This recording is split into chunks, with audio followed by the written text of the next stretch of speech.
Back on the RJ Young Show, Mayberry on the ones and twos. I want to talk a little bit about Arkansas football, but first, check it. Aunt Jemima is going to go through a brand change, remove the image that the Quaker says is based on racial stereotype, to which I go, yo man, we've been a log cabin household all my life. That ought to tell you a lot right there. Just go throw that out there. But I want to get to Arkansas and Bret Bielema, because Pat Forty actually wrote a really funny story in SI about Bret Bielema versus the Razorback Foundation and what he called a Spitfire lawsuit. And I love Spitfire lawsuits because that means I get I get to take popcorn, put it in the microwave, wait for it to pop, put it in a bowl, and then I go reading through the lawsuit, right? So in this lawsuit filed last Friday, Bielema is asking for $7 million alleging breach contract stemming from his buyout agreement after being fired in 2017. The foundation stopped paying him in January 2019, asserting that he didn't try to find post-Razorback employment and then didn't receive commensurate salary for his duties when he took a job at the New England Patriots, where Arkansas was still very much on the hook for whatever they weren't going to pay him. Now, the original buyout figure for Bret Bielema is a whopping $15.4 million. It's $15.4 million to leave. All right? And we'll get to Mike Gundy on this in a minute. The contract buyout was apparently negotiated to $6 million by the foundation, and then they agreed on a $12 million buyout, but even that is in dispute according to this lawsuit. So let's assume $12 million. That'd be $12 million for a dude that lost 5 more games than he won, went 11-19 in the Southeastern Conference. Okay? And as with all things, we get to blame Texas for Bret Bielema getting paid, because Bret Bielema goes 7-6 in 2014 with a win over Texas in the Texas Bowl. That is the reason why Jeff Long ended up giving the man a raise, which I'm going to get to, but I want to give you a little bit of context here. Charlie Weiss went to Notre Dame. After 7 games, Notre Dame said, all right, man, we need to kick this up, right? Because we like you. They gave him a 10-year deal. By 2009, they are paying him $19 million to go away. These severance packages, my goodness. All right. But that's a fun example. Here's another one that Oklahoma benefited from. Remember when Bob Diaco went to UConn?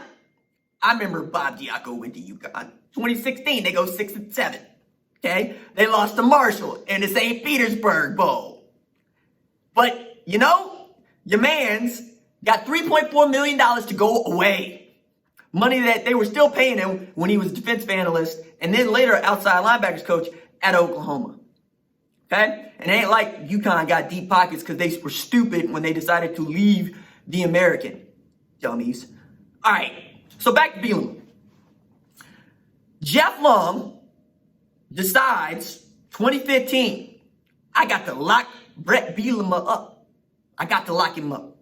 Quote is, what Coach Bielema and his coaching staff have done for our young men on and off the field is something that has dramatically changed the course of our program and most importantly, positively impacted the lives of our football student athletes. He is building a championship program in a way that all Arkansas can be proud of. Yo! Okay, all right, cool. Couple coaches later, you know who they hired? Chad Morris. Yeah, University of Tulsa offensive coordinator, Chad Morris. SMU head coach, Chad Morris. They fired him. He wasn't even finished with the 2 seasons. Like, they fired him before they could finish the season. $10 million they owe that man at a payable rate of $2.45 million a year. Okay? Now, he's going to make $1.7 million as the offensive coordinator at Auburn. So they still on the hook for about $750,000 annually. All right. Now, my mans, your mans, our mans, Sam Pittman getting $3 million a year, which is, you know, basically a great value contract. But when you take into account the man has not been a head coach at any level higher than JUCO, you can kind of understand. But when you look at what he was able to do at Georgia from a recruiting standpoint, offensive line standpoint, and also having already worked at Arkansas, cool. If he's going to take $3 million for 5 years, or $3 million annually over 5 years, I'm good with it. Plus, they gave him a bunch of money to go hire good assistant staff with, so he's got millionaire coordinators in Kendall Browse and Barry Odom. I get it. But that does not stop me from dunking on Jeff Long, because Jeff Long also had his own buyout when he got fired from Arkansas, mostly because he did some stuff with Bielema, and they owe him $4.6 million. This is the same dude that, had to fire David Beatty as the head coach of Kansas. And Beatty just settled a lawsuit where he wanted $3 million for $2.5 million with Kansas. Okay? Let's also add to the list of really egregious hires and movements by an athletic director in Jeff Long, because he hired Bobby Petrino in 2008. You remember Bobby Petrino? I remember Bobby Petrino. Bobby Petrino is the dude that had the extramarital scandal because he hired his mistress to be on staff, and she fell off the back of the motorcycle. And if she don't fall off the back of the motorcycle, we probably never know this story, right? And then there's this little bit that I love about the lawsuit between Bret Bielema and the Razorback Foundation. And it is that your man's Bielema is being represented by Thomas Mars.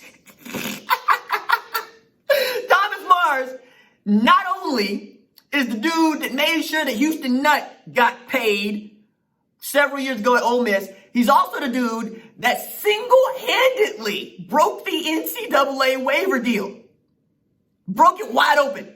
So much so that it's on the table for the Football Oversight Committee and Division I Council to vote on whether or not they should allow one-time transfers across the board so they don't look bad no more when Shea Patterson wants to grad transfer or transfer to Michigan.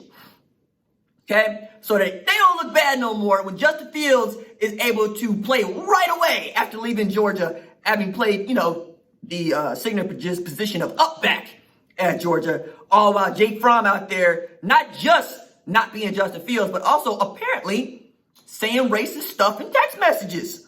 Like the only people who should be able to buy guns are elite whites. He wrote that down. And then, his friend put him on blast and he had to go and apologize for it. So much so that the Buffalo Bills take the only black dude on staff in Leslie Frazier to talk about this. Like, that's the part of that whole conversation that I was insulted by. What stops the head coach from having something to say about that? Why does Leslie Frazier have to come out here? He's the defensive coordinator. He don't work with no Jake Fromm. What are we doing?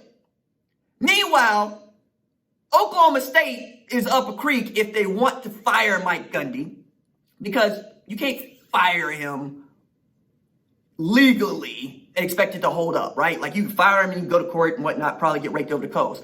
But more than that, you owe him $17 million. You owe him $17 million if you want to fire him. And after going 15 and 11 the last 2 years, that ought to be enough. 15 and 11, last 2 years, fire him. No, that's not who we're going to be. We're going to be the kind of football team that competes for Big 12 championships and the college football playoff. We're not going to be 4 games over 500 over the last 2 years. Not going to happen. That's not who we are. That's enough.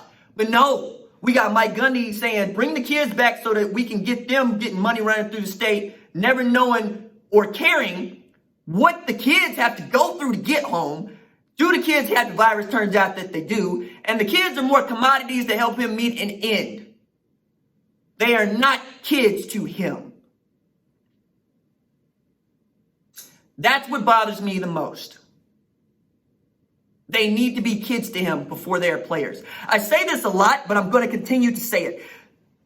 The people who create the things that you like, whether they be filmmakers, sports talk show hosts, college football players, college football coaches, whomever they are, the content creators in your life, if they build bridges, if they lay pipe, if they mow the lawn, that person needs to be more important than the thing that they do. I fight this every single day. I understand how much people really love to get recruiting information. I understand how much people really love to have somebody caping for Oklahoma. I understand how much people really love to know that, hey, RJ's going to be working on it. But like Chuba Hubbard and Agbangbamiga and all over this country, I want to know I'm important too. Who I am, what I believe, what I think. That we can have conversations about me and you. That's what's important. And this gets obfuscated by doggone money. I have to contend. We live in a capitalistic society.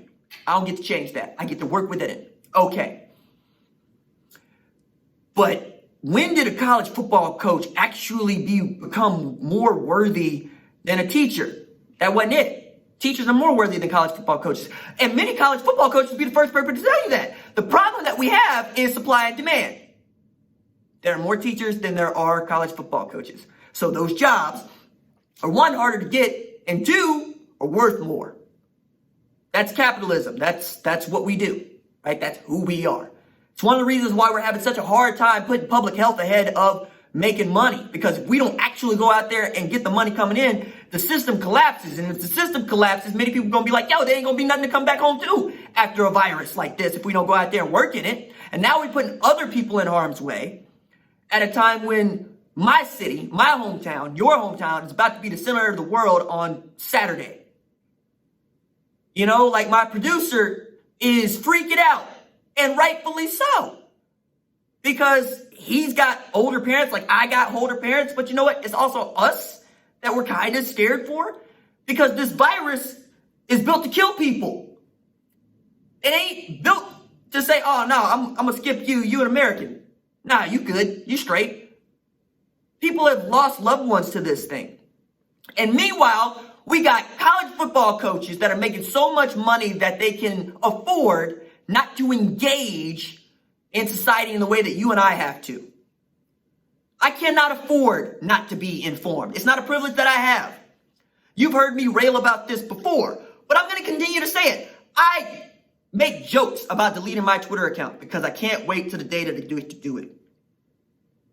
It is a privilege not to be informed about what's going on every single second of the day. Being able to just lay in your bed and not do much also puts you at risk. You know, the emergency alarm system in this city goes off, right? They get the siren going at noon. We all know that that's lunchtime. Yo, man, what happens when I can't hear that thing? You know, we are so weather aware here. What happens when your TV goes out? Do you have the radio? Do you have something you can flip on to find out what you need to do? Because that is a privilege. You get to go into your shelter. Good for you. A lot of people don't. And to act as if this is not a thing that afflicts so many people, and to act as if race is not your problem, is to be privileged. The ability to look away. To treat me like a bill you get to stick in the drawer and forget to pay. It's wrong. So watching the Razorback Foundation and Bret Bielema argue over quite literally millions of dollars. Watching Major League Baseball argue over quite literally billions of dollars. Because they don't know how to work it out. Because they don't know how to actually negotiate with each other or compromise with each other is infuriating. Hell, man, I learned this in kindergarten. Share and share alike. Do unto others as you would have them do unto you. When did we become so selfish? Oh yeah, from jump. Are we actually trying to overcome that? Or are we trying to, I'm going to protect mine. You hear me ride for the kids from Tulsa Public Schools more than I ride for the kids from Holland Hall, Metro Christian, or Bishop Kelly. You know why? Because I don't think that your kid is any more worthy than that kid. They both deserve the same opportunity. And frankly, you're going to get a better opportunity going to a private institution than you are at a public one. Because that's where you put your money. Feel like I need an organ right now. Man, I'm back at AME Church. African Methodist Episcopal for the uninitiated.